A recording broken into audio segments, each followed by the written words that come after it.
नमस्कार, अस्सलाम वालेकुम।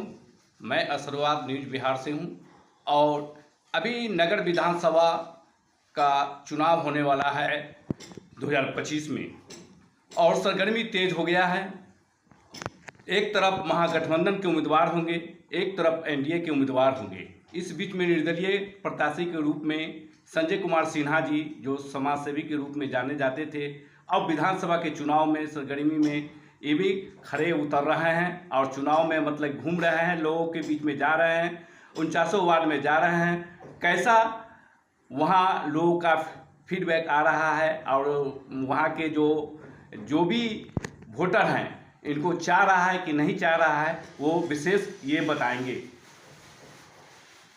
बताया जाए। संजय कुमार सिन्हा, वार्ड 49 में मेरा आवास।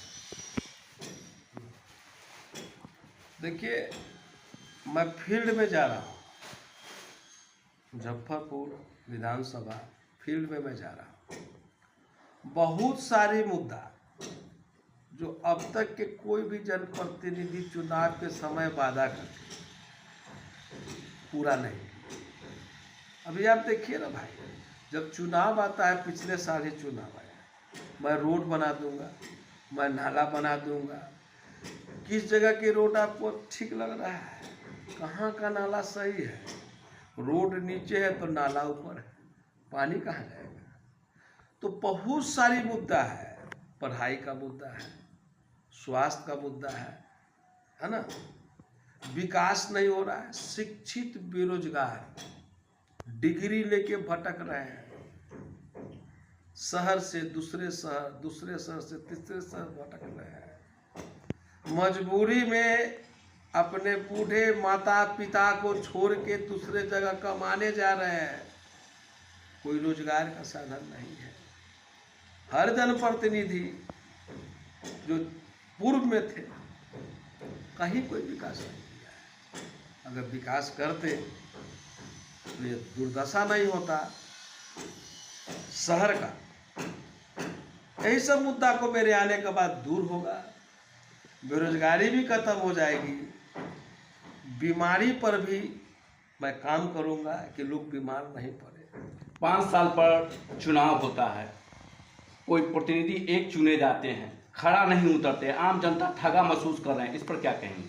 आम जनता ठगा हुआ इसीलिए न महसूस करते हैं कि जो जनप्रतिनिधि चुनाव के समय आते हैं और जनता को यह समझाते हैं, आप मेरे जात का हो, आप मुझको वोट दो। वो फलाने जात का है, उसको वोट दो। मैं पार्टी से हूँ, मुझको वोट दो। वो निर्दलीय है, उनको वोट दो। सब्ज बाग दिखा दिखा के जो जनता को ठगते हैं, तो कब तक जनता बेवकूफ़ बनेगी? बहुत दिन तक बेवकूफ़ बन गई, अब नहीं बनने वाली। कभी उस दल के विधायक बनते हैं, कभी उस दल के बन जाते हैं, तो लोग तो यही महसूस करते हैं कि कभी उस दल को वोट देना पड़ता है, कभी उस दल को लेना पड़ता है। लेकिन जनता जान गई है, कभी इस दल, कभी उस दल, कभी इस दल, कभी उस दल। अब कोई दल में नहीं जाएंगे, क्योंकि हमेशा जनता दलदल में ही रह गई है। इस बार जनता जो है सो निर्दलीय को ही जिताएगी।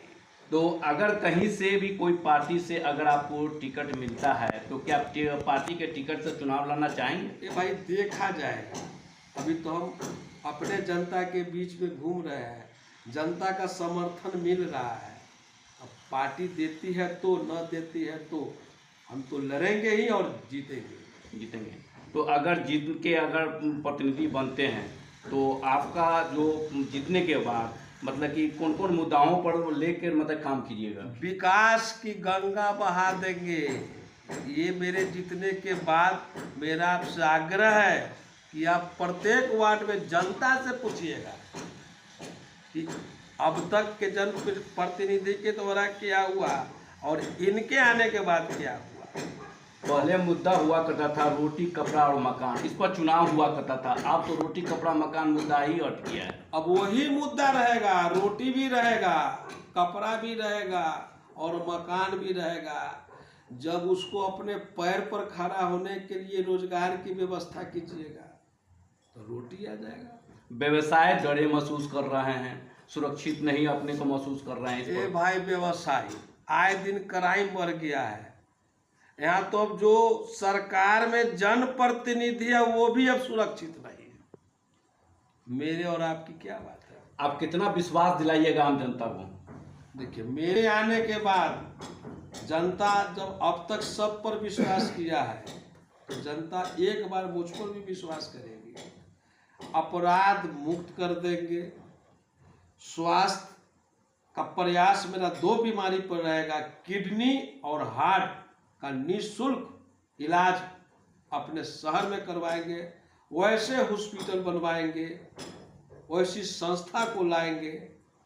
अच्छा, एक बात बताइए, यहाँ का जो बीमार व्यक्ति दूसरे जगह जाता है वो संस्था कैसे उसको निःशुल्क व्यवस्था कराती है? तो वही निःशुल्क व्यवस्था मुजफ्फरपुर में क्यों नहीं होगा? आप आने दीजिएगा तब आपका अपना व्यापार चौपट हो जाएगा। तो जब मैं आऊँगा, मैं जब जीत के आऊँगा तब ना उसको लाऊंगा। यहाँ तो हमको अपने इलाज कराने के लिए बाहर जाना पड़ता है। तो मेरे पास है, मैं चला जाता हूँ। जो गरीब के पास नहीं है, नहीं जा पाता है, तो अपने जीने से जिंदगी कहा जाता है क्या? तो मेरा तो कहना है कि क्या मार सकेगी मौत उसे औरों के लिए जो जीता है ना? तो वैसी ना व्यवस्था कराना, यहाँ वैसी व्यवस्था कराइए। शिक्षा का कराइए, स्वास्थ्य का कराइए, है ना? व्यवसाय के सुरक्षा का कराइए। जो व्यवसाय वर्ग घर से निकल के अपनी दुकान की ओर जाता है, जो व्यवसाय वर्ग के पैसा से, टैक्स से सरकार चलती है, आज वो भी सुरक्षित नहीं। मेरे जितने आने के बाद मैं प्रशासन से, सरकार से आग्रह करूंगा कि प्रत्येक व्यवसायी को जो आपको टैक्स देता है, जिससे आपकी सरकार चलता है, उसको हथियार मुहैया कराया जाए, उसका लाइसेंस दिया जाए।